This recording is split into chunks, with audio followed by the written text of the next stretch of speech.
What's going on, everybody? All right, I'm out here in chilly Indiana. Yep.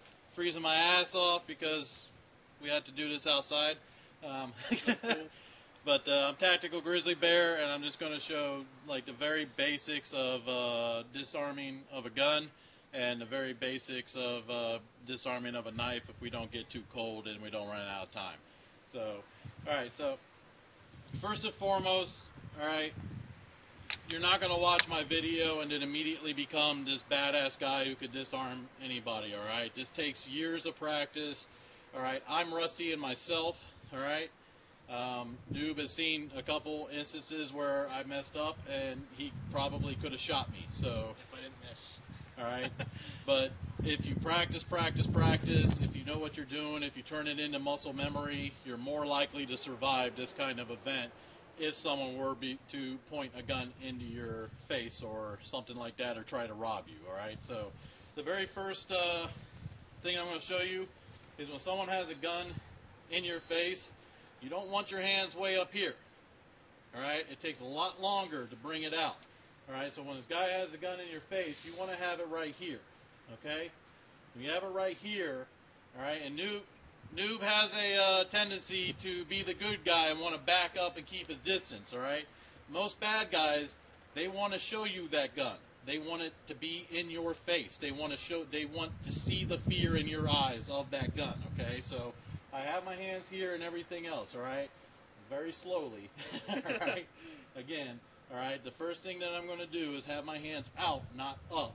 I'm having my hands out, but not too close. I don't want to have it like this. I don't want to touch it or anything else because he may be jittery and the gun may go off or anything else. So the first thing that I'm going to do is... I couldn't resist. This motherfucker. He just shot me and I didn't even do anything. And I'm dead. See? So, with that being said, okay, now I'm going to go full force, all right, asshole? Now what? Next out. So, all jokes aside, all right, we're going to show you step by step what basic you would do. And we're in the snow, by the way, so this is going to be slow anyway. So he's got the gun pointed at me, and I've got my hands up. The first thing I'm going to do is come in and grab onto the gun with both hands, bringing it out, all right, to my left and to his right, all right? And I'm going to step in. When I step in, I'm going to... You're fine. Okay. You're fine. I'm going to freaking give him a softening blow. When I give him a softening blow, right here, the gun, he's going to loosen up. When he loosens up, I've got a couple options, all right? One option is just to rake the gun out, back up, and point it at him. And the other option is after I give him the softening blow, is to bring the gun straight up, straight down, and now he's off balance. When he's off balance, just pull it out, back up, and now I've got the gun. I should love that one. Yeah, he really likes that one. Yeah. He likes that one out of the best of them. So, trying to remember the other ones. You want to do the gangster style real quick? You didn't have a chance to pose, dude. All right, now you understand that there are some people who like to do this, all right, with the sideways, all right?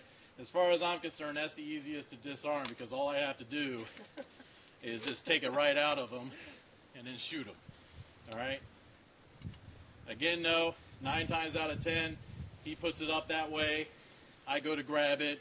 He may step back or something to that effect. It slides out of my hand and he can shoot me, all right? So it's all about positive control of the weapon, all right? So with this right here, again, I'm holding my hands up. I'm bringing them out a little bit. Don't shoot me. Please don't shoot me. And then freaking bring it in, all right? And he has it cocked. Go ahead and pull the trigger. So if he wanted to pull the trigger, he could. All right, so with that being said, It was all the way up there. All right. Oh. Again, by the time he's actually on the gun, it's away. I can't do anything. Like, now the one demoralizing that I don't love to do, but I would. All right, now again, going slow. Okay, we're not pulling the trigger or anything. To be really demoralizing to the person who thinks that he's so big that he's got a gun in your face, again, is you come in, you hold the gun, you press the magazine release, and pull back. Just let him keep the gun. Yeah, I don't think that.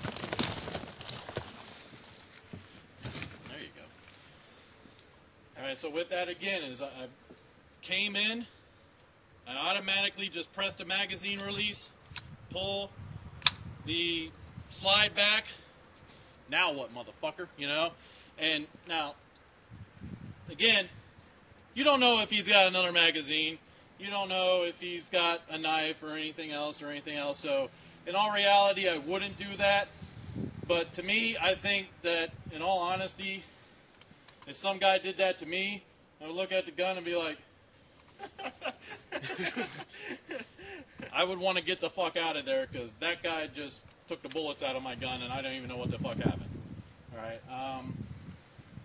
Okay, the back of the head.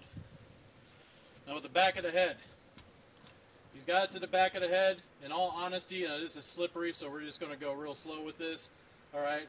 I've got my hands up. Again, I don't want him way back here. I want him kind of in front of me. He's got it in the back of my head. All I need to do is back up, grab onto the gun, pull it out. When I tried to reach for the trigger, it was already gone. As soon as I was able to start pressing the trigger, he doesn't have the gun.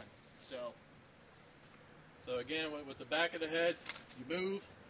You can bring it out this way. Doesn't matter. All right. You can lift it up, turn him around, get him off balance, and bring it back. And the thing of it is when you had it this way, I can still pull the trigger, but your hands, if it's an automatic autoloader, your hands are on that slide and it's game over. You want to hold on, if anything, like again, positive control of the gun. All right, you want to hold on to that slide. You want to hold on to everything, including his hand, as tightly as possible.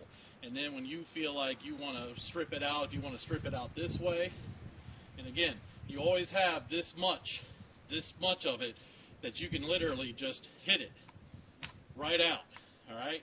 So when you have your hands there, you jerk it out. That's the reason I don't like Glock. I was messing around. Does Glock have? The Glock has enough there.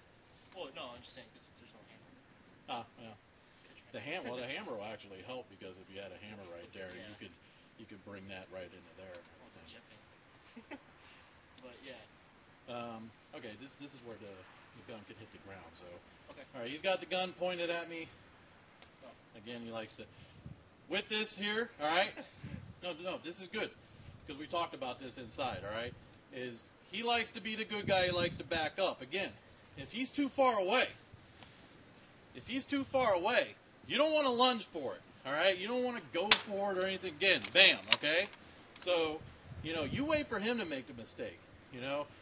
Coming in and everything else. All right, and then that's when you come in, do this, bring it up and over, strip it out, and then back up and then bang.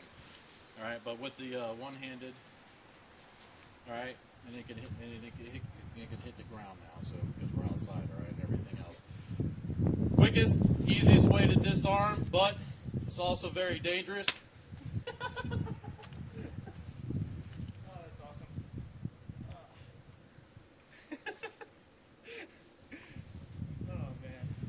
With that, sorry. No, that's fine. Go ahead and get the snow off of it. It's going to be a lot better without the snow. A few minutes till we have 30 minutes. All right. So, all right. Quickest, easiest way. All right, but there's two parts to this. You want to knock it out, and when you knock it out, you want to push him away. All right. So when you knock it out, push him away. Now you can come over here while he's going back. Pick up the gun, bang.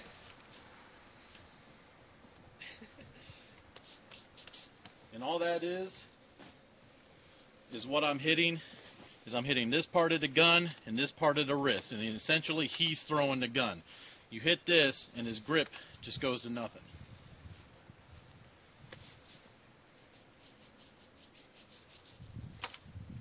We got it.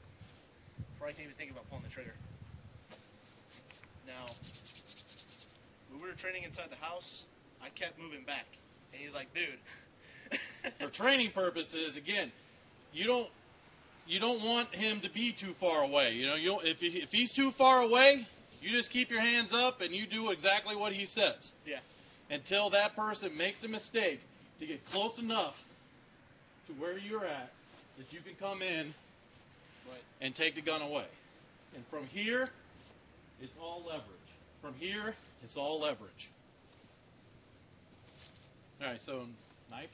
If you want to, yeah. I think we got time. That's just going to make it really cold. I know. All right. All right, so knife techniques are pretty much the same way, except now, all right, instead of bullets flying at you, you have to worry about your hands, okay? When you come in and you're doing that weird defensive thing again. Bad guy. All right. Bad guy wants that knife to be in your face. I'm going to cut you, motherfucker, you know, or something like that, okay? So, again, you don't want your hands way up here. You want your hands like this. And, again, it's the same thing. You want to bring it out. You grab onto it, bring it out. And it's the same thing as a gun, is I can do two things. I can grab onto the actual blade and pull it out. Now with this blade, this side is not sharp, so I can grab onto this and pull it out. If it was a dagger, I wouldn't attempt that. I would attempt a different way. And that way being bringing it up and over and then just twisting out. And you got it. And now I've got the knife. In all actuality, you have it as soon as I'm like this, because my natural response is to let it go, let it drop. You know, because you're gonna even with that, let's say you want to drop it. So right there. Let's say that I get you to drop it. Now you've got me. I've got you in a wrist lock, and I can still freaking manipulate you to get down on the ground. Yeah. But yeah, honestly, as soon as it's to that point, I'm dropping it. I don't. It's just. It's not natural to keep grabbing. You need to let go. Is what your body's telling you, I guess. But. All right. Now the other one is if you're right here, you grab onto it. You can bring it in. You can bring it out, and now I've got it. That was awesome. And that right there is just putting you off balance, pulling the back and forth. All right. We were talking about the behind. Yeah. Now this one, I don't know. He came up with this. He showed it to me, and the only defense that I can come up with this. All right. I've never actually seen it done this way. If he's got it around my neck, all I have to do is grab, sweep out, and then I've got it. It's right here. All right. But he showed me this way, which I'm not sure. Now see, you even know the defense of this, and you're trying to hold me back. Yeah. All right, but the only defense I know of this is to do exactly what he says or run. Freaking just get distance from him, because he's putting it right on the back of my neck. And with it right on the back of my neck, if I try to go this way, slice. If I try to go this way, slice. And stab. If I try to bend down, stab. All right? So in all honesty, I've got to do some research on that. He's teaching me shit.